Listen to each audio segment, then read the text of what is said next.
This is a Kohler SV20. It's off of an X-Mark laser 60-inch walk behind. And I've got about 10 hours just getting it off of there and getting it down to this point here. The problem is it smokes, but only when you first start it.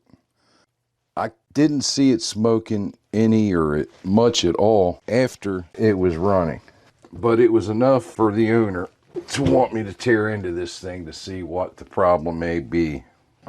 Looking down inside here, from what I've found, this is really wet with oil. The spark plug on the number 1 side is pretty oily. The one on the other side, not as bad. On this exhaust port, it looks dry. I'm thinking and hoping that it's just the valve seals on there, and it's quite possible there could be some wear on the valve guides.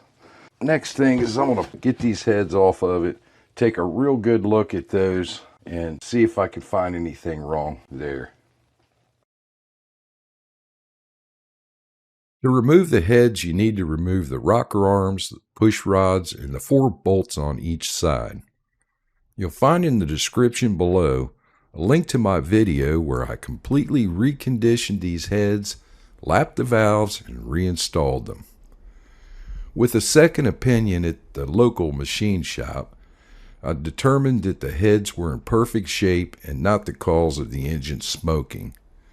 Not yet finding the source of the problem, I had to dig a little deeper, remove the sump cover, and go inside the engine.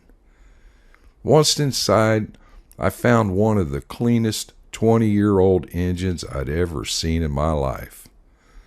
This has been a very well-maintained engine.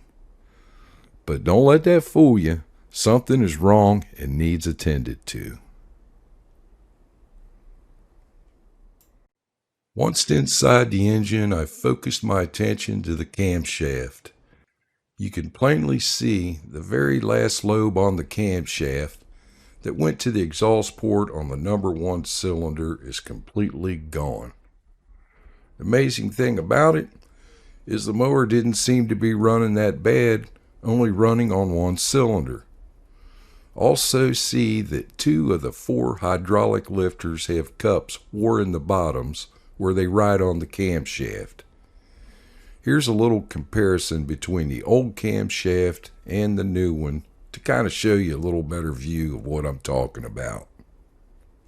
With the amount of wear on the cam and hydraulic lifters, there was a lot of metal getting into the crankcase.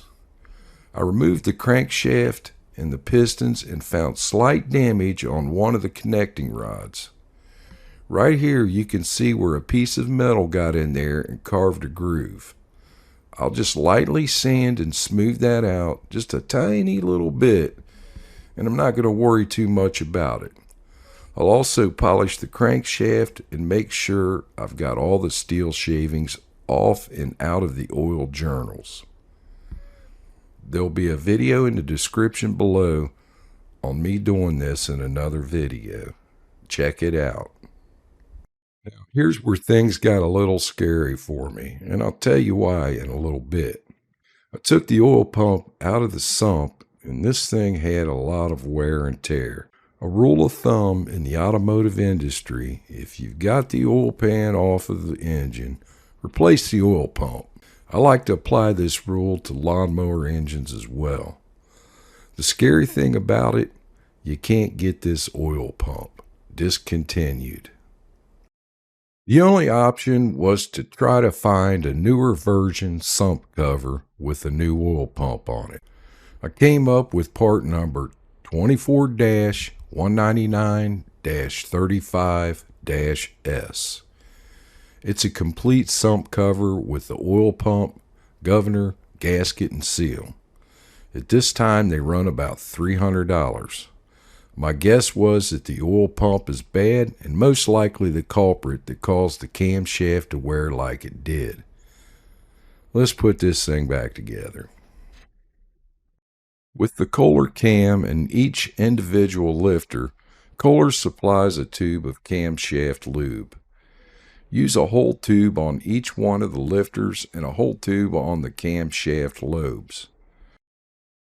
Grease up the gears on the camshaft and the crankshaft. Then install the camshaft. The lifters go in later.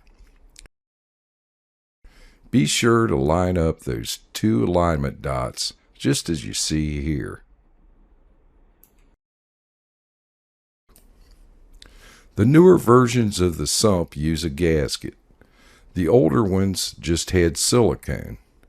If you have the newer style, I recommend a new gasket. Now around that big camshaft gear, especially up where it's real close to the block, oil hits it pretty hard and constantly, inviting the potential for the gasket to blow out in that area.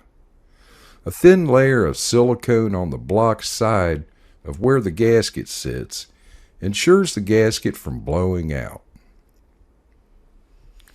Go ahead and install the gasket.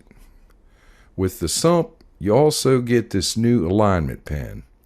Install that new pin into the oil journal that goes from the sump up into the engine block. Use one of your old ones and position it in the opposite side in the upper corner. You may have to tap them in a little bit.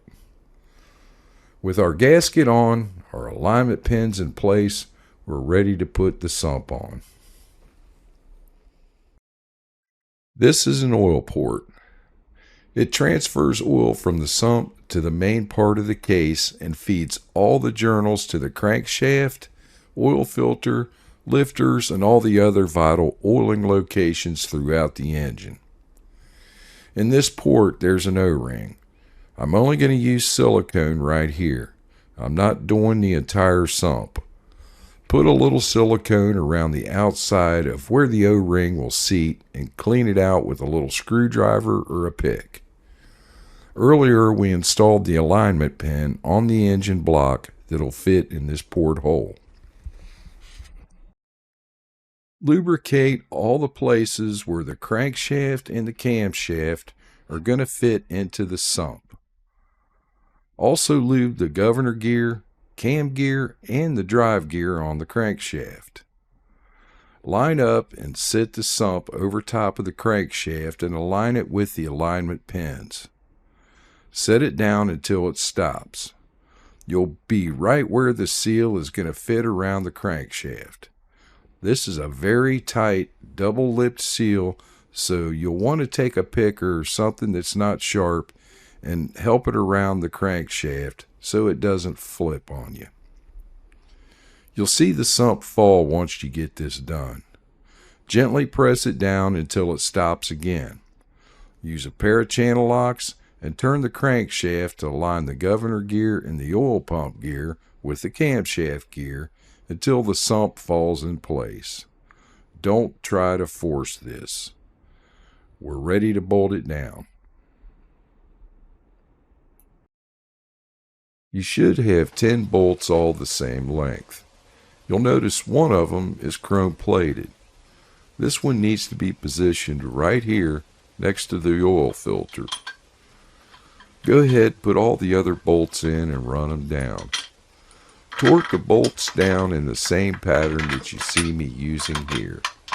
They torque at 24 Newton meters or 216 inch-pounds. Now you can transfer your oil cooler, if you had one, and drain valve from the old sump to this new one. The oil cooler uses an Allen socket and torques at 27 Newton meters or 20 foot-pounds. If you're using new hydraulic lifters, they need to be bled before you can install them. If not, you could bend the push rods or break the rocker arms. Here's a page from Kohler's service manual that tells you how to do it. I'm using my drill press in this demonstration. This can also be done in a vise with a C-clamp or a ratcheting clamp and a 5/16 inch socket.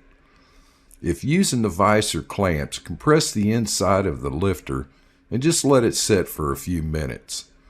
The whole idea is to get the excess oil out of the lifter. If not done properly, It'll cause the valve to remain open all the time. This in return will compress the valve spring solid, bending the push rod, breaking the rocker, or damaging the head. Kohler supplies you with a tube of cam lube with its lifters. Use one whole tube on one lifter and the lobe on the camshaft that it rides on. Now we can install the head. Don't forget to follow the links in the description below to see all the videos of a complete rebuild of this engine, including rebuilding the starter, which I soon found out didn't have enough guts to turn this new engine. But before I rebuilt the starter, here's a little trick that'll help you bypass a bad starter and give it a little kick in the butt.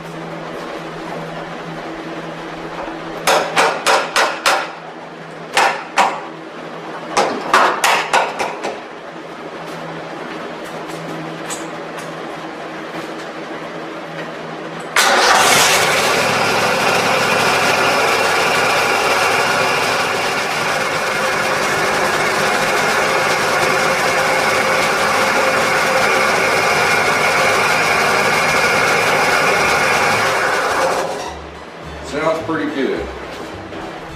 If you made it this far in my video, thank you for watching. I hope you enjoyed it. I hope you got some good information out of it. Remember to hit that like and subscribe button. Join the channel. Got a lot of videos up there. Got a lot more coming. Ring that notification bell. You'll get notified as soon as I put them up there. Remember to stay safe in the shop. Wear safety glasses, gloves, whatever you can do to protect yourself. And have fun. Thank you for watching.